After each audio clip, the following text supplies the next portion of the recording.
For this tutorial, you may need your puppet, fabric, sewing pins, Velcro or other fastener, fabric glue or hot glue, scissors, wide ribbon, and thin ribbon. I like to remove the head and open the arms wide because I think it's easier to work with this way, but don't worry if you've already glued your head on. I'll show you later how to make openings in your costume to fit over your puppet's head. When creating a dress, you're going to want to cut a strip of fabric that is twice as long as you want your finished dress to be. I left the edge of the skirt raw, but I decided I wanted a cleaner seam on the dress, so I've gone ahead and folded it over just a little bit, creased it with the scissors, and lightly glued it down. To create a hole for the neck, you're going to want to fold the piece of fabric in half from top to bottom, then fold it again side to side, and cut just a little tiny bit off that folded corner. This will create a hole that your neck can fit through. In order to create the armholes, I center my dress on my puppet by lining up the neck hole with the neck. Then I measure to the end of the shoulder. I realized I did this in a slightly complicated way. I improved my method when I show you later on in the tutorial how to create a shirt. But for now, just be aware that you use basically the same method to cut out the armholes that we did to cut out the neck. But this time the folded corner is at the edge of the shoulder instead of where the neck is. Here I used the first hole as basically a guide to create the second hole, then I just cut off the excess fabric. Now we can just do a quick fit to make sure everything's working the way it's supposed to, and then just decide where the seams are going to go based on how we want the dress to fit on the puppet. I've decided that the fabric needs to be trimmed a little bit, but I'm being very careful about not trimming too much because we need enough width on the margins of the fabric in order to properly cover the entire roundness of the torso.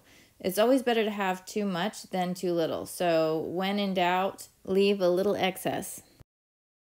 I've decided that the squareness of the shoulders bothers me a little bit, so I'm going to open my dress so that the top of the fabric is up and put just a very slight angle of glue from the neck out to the outer edge of the shoulder. This will give me more of a sloped shoulder in my dress shape. Same as with the skirt, measure out a length of ribbon that will fit comfortably around the waist and be long enough to tie a bow in. I'm going to overlap the fabric on the sides of my puppet, but I want the portion that's on the top to have a nice clean seam. So that's what I'm creating right here. I also want my dress to be larger at the bottom than it is at the top, so it has kind of an A-line. So notice how I'm folding those seams a little diagonally to create a narrower top and a wider bottom. It's almost a subtle triangle. And as always, be very careful when you're using a hot glue gun. And remember that you don't need big globs of glue. That will make your fabric stiff. You just need a little line of glue, just enough to hold it together. All right, now I've put the dress on, tucked the fabric from the back underneath the fabric from the front, and I'm tying a nice little bow in there. At this point, you could call this a finished dress, but I think we could still add a couple of things to give it a little more interest.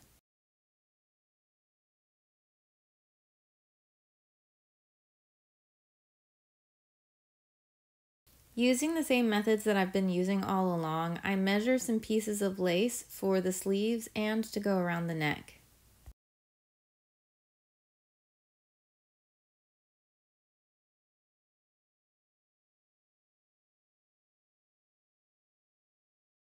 Unless you're planning to permanently glue your costume down to your puppet, make sure you remove it before adding new pieces.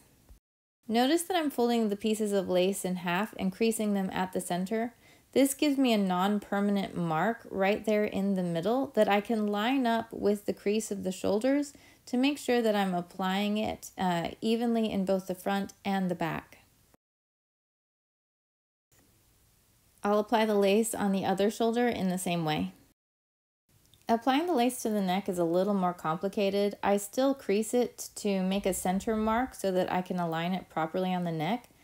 But in this case, I'm just going to put one little dot of glue right in the middle of the neck. while being very careful not to accidentally close my neck hole. Then I put a dot of glue in the back of the dress on either side of the neck hole and fold the lace over so that they meet in the back. This will create a nice little lace collar.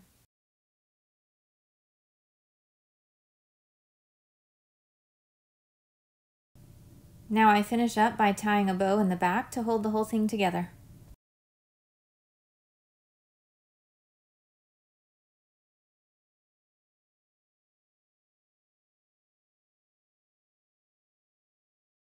If you want to be able to get your costume pieces on and off your puppet while your puppet has its head on, you're going to have to create an opening somewhere. I'll take a clip from another tutorial to show you how I did this in the dress.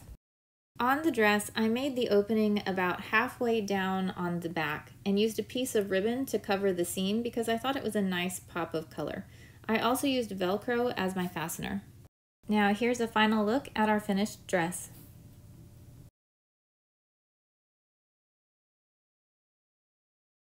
Check out the other costume tutorials to see how I created the rest of the pieces.